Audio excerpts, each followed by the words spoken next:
Greetings, Cougars. Let's talk about some of the basic ideas of Chapter 6 that I want to clarify. All right, race and education. Here we go. Pretty boring PowerPoint for you today. Not my best graphic design work, but it gets the point across. All right, so why is education important? All right, well, first of all, education is important because despite its problems, it is the best way to sort of get ahead financially in particular, and status in other ways in terms of society, and especially American society, but other societies as well. And what you'll see is that racially, you have 4 different groups in this chart here, not the most recent data, but you get the point, that there is fairly consistent structural differences, patterns in racial achievement. So who has gotten a bachelor's degree or more? The Asian American and Pacific Islander pushing 50% of the population, whites pushing 30%, blacks pushing 20%, and Hispanics a little over 10%. So that there are racial differences in academic achievement. And back from the phone call, these differences matter in terms of important stuff like income. So this is a chart of income, yearly income by race, black, Hispanic, average of all households, white and Asian Pacific Islanders. While the differences vary, little ups and downs, a big up here, I don't particularly know why. Maybe it has something to do with the dot-com boom. End of the millennium there. There's generally pretty consistent differences. Indeed, the groups only touch one point right here. They don't actually cross or change. So that this too is pattern. There's a structure, and of course there's a lot of factors going on here, but definitely a big one is education, right? And yeah, most of the evidence suggests that people in this current economic downturn, we're not technically in a recession anymore, but those who have done better through it, certainly having a college degree and advanced skills certainly has helped out a lot. Those without that definitely hurt during this economic downturn. Okay, so sidebar is we got to be smart what you do with your education, but definitely a good move in general. Not necessarily always and for everyone, but certainly in general, the evidence is pretty clearly overwhelming. Anyway, and that's actually independent of race. There's racial effects, as this suggests, and that'll affect you differently. But overall, across all races, having education really helps. All right. So, nevertheless, there are big differences in the likelihood that people of different races will be achieving and getting different types of education, as Scott talks about. Now, one of the things she brings up that I just want to make sure we're totally clear on is it has to do with the question of how racism is changing, right? So, a lot of you have commented, and commented accurately, that racism isn't as bad as it used to be. One of the ways that it was bad in the past is that it was de jure, right?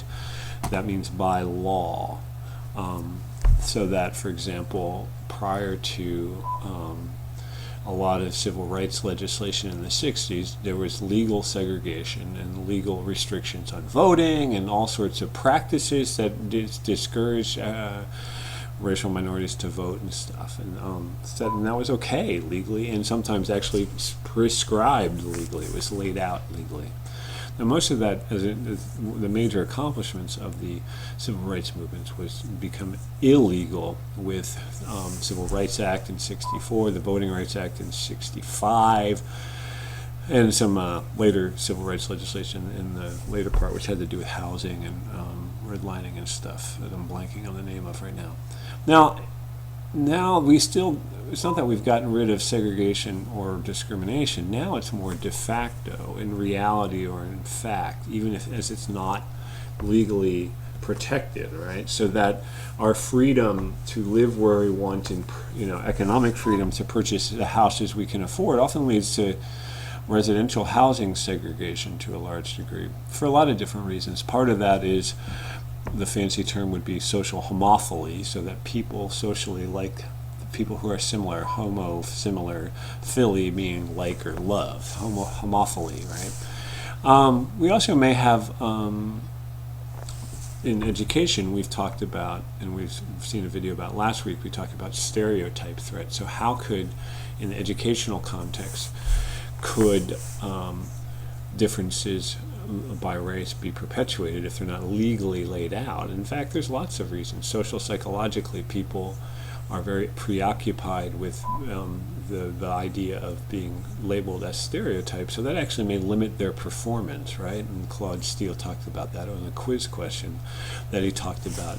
It was similar to multitasking. You're not just focusing on the task at hand, but you're concerned about possibly fulfilling this negative stereotype or having this person label you negatively so that your performance may weaken, right? Actually, I meant to take off this bit. Don't worry about that recent book. This was transferred slide in from an old PowerPoint presentation. All right, so what we've been doing in this class is considering a lot of the different ways that de facto racism can occur, and of course just making the argument that it does occur, that these gaps are significant and different, right? Now, so that's the difference between de jure and de facto. All right, that's an important thing to get. So that, yeah, it's maybe better now, but it's still around compared to when it was de jure, and then also it operates differently, and that's an important distinction there. Another important distinction that Scott brings up in the last bit of the chapter is talking about different functions of an institution, right? So an institution like an educational institution, or for all of you guys getting into medical care, medical hospital institutions. And an institution defined, I don't think you need to know it, sociologically, it's just a group of rules organizing sort of what roles people play, giving them statuses, and then having some sort of function, right? So that in a hospital, for example, of course, you could understand that as a pattern of rules governing how nurses, doctors, administrators, and patients, of course there's others, but just for keeping it simple, work together to improve health of patients, And you say, oh, it's not so much the building, it's about sort of the social relations that we've built up. And then there are rules that may overpower the individual wishes, so that people, once they're in their doctor mode or their nurse mode, you may have to do certain things as part of your job. You're required to do them that you might not otherwise, as just your individual self, wish to do. And you'll have a lot of incentives to do that because you don't want to get fired from your job, right? Because that's your source of income. That's how you make your car payment and your house payment and other things. So that's in short what an institution is. So there's all sorts of institutions, rule-based social relations, giving people roles based on their status or their social position. Right? Now, of course, we're talking about the education system. Sorry for that distraction there. It's not a distraction, but tangent, we'll call it. So let's talk about the education system. So students, teachers, administrators have rules about how they interrelate. And what we might normally first think about as the function of the educational system would be what the sociologist Merton called the manifest functions, the intended goals of the institution, right? So you could come up with others, but for example, in the education system, you might want to say, all right, we want our students who can read, write, do math reasonably well. Not everyone has to be identical, but we would like them to be skilled at these things. We want to give them a little bit of citizen training so that by, especially senior year, like, well, oh my goodness, we better teach them some civics or government so they can make some good decisions, and all that sort of thing. And, continuing academic and professional success might be some other intended, goals of the institution. Manifest, the basic synonym for manifest is obvious. So yeah, that's the obvious functions of that, all right? Now, however, there are other functions too that are interesting and important for to think out. Those we label latent. You can think of like a latent fingerprint in like a CSI type program. What does that mean? It means it's less obvious. It was sort of under the surface or something. It wasn't caught at first. And unintentional doesn't work so well with fingerprints, but it works for functions, right? So complicated bureaucracies work together like schools, and they have some unintended consequences as well. In education, sometimes some of these are referred to as the hidden curriculum, right? and it's got some positive elements and some negative elements. Positively, part of the hidden curriculum for if you're successful in school is that you learn how to navigate a bureaucracy, right? And it doesn't take too much thought to think of people you've known probably in your own schooling. Kids who just seem to run up against barriers by irritating teachers or irritating the counselors or whatever, so that they may have been smart and otherwise very successful prone, but they sort of made life harder because they weren't very smooth at navigating a bureaucracy. They didn't like it or whatever was going on. Maybe they just didn't get that aspect of it. But there's other people who probably were quite good at it. And that you can imagine down the line that navigating a bureaucracy well is actually a very useful skill in life, far beyond schooling, right? So that wherever you end up working, navigating bureaucracies related to the government or some other company, that you may be wanting to do business with, is a very good skill. More negatively, the latent content could be such things as anyone who's ever criticized the educational system for sort of pushing conformism on the students, right? Or making them passive learners, right? If you think sometimes, part of the hidden curriculum seems to be, and for good reason, it makes sense, but it also is like an unintended consequence. It's like at some point, students need to sit down and shut up, right? So in some sense, they learn to be passive and somewhat conforming, right? And that could be bad lessons.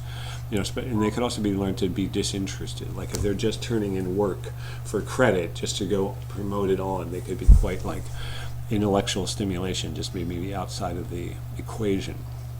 Okay, and in racial terms, some of the latent content or function of a curriculum in schooling may be sort of that, these groups of students are privileged and these other groups of students are not. And wrapped up with that, of course, is usually some sense of merit. These people deserve it, these people don't. Also, of course, there's cultural issues of sort of, do you fit in with sort of what this thing seems to be about? For a lot of white folks, of course, we're a little blind to that. We don't see, well, it's just history or something like that. But for people coming, say, from immigrant cultures or from whatever racial culture and whatever, it can feel very foreign to them. So it doesn't feel so neutral. It feels very white, actually, which, of course, to them is not familiar, and depending on exactly their own cultural background and experience. So that can be a latent function as well. So, so this distinction is very important in thinking about that many of these racial elements may be latent. In some same way that some of these videos we talk about, unintended teacher effects, this would be part of the latent hidden curriculum as well, even as it varies from teacher to teacher. Okay, hopefully that makes sense. Send me an email if it doesn't, and be well, do your work.